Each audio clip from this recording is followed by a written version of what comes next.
La Confederazione Nazionale delle Piccole e Medie Imprese del Veneto chiede a gran forza l'autonomia della nostra regione per avere, dice, più risorse e poterle così gestire direttamente in loco e alleggerire anche la parte burocratica delle imprese con la famosa banda larga, da cui siamo ancora molto lontani. La richiesta al governo centrale con una videoconferenza stampa congiunta con le consorelle dell'Emilia Romagna e della Lombardia, regioni che con il loro PIL rappresentano il motore trainante d'Italia. Credo sia un momento importante per il Veneto, proprio per fare quel salto di qualità che ci serve, ma ci serve proprio perché abbiamo bisogno di più investimenti, abbiamo bisogno che ci sia la regione che sostiene lo sviluppo economico, che sostiene le imprese, le piccole imprese, che sostenga il sviluppo anche di infrastrutture che servono al nostro paese.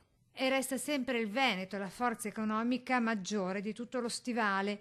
Noi facciamo il 40% del PIL in Italia e abbiamo il 54% dell'esportazione nazionale, per cui siamo tre regioni che tirano la carretta dell'Italia.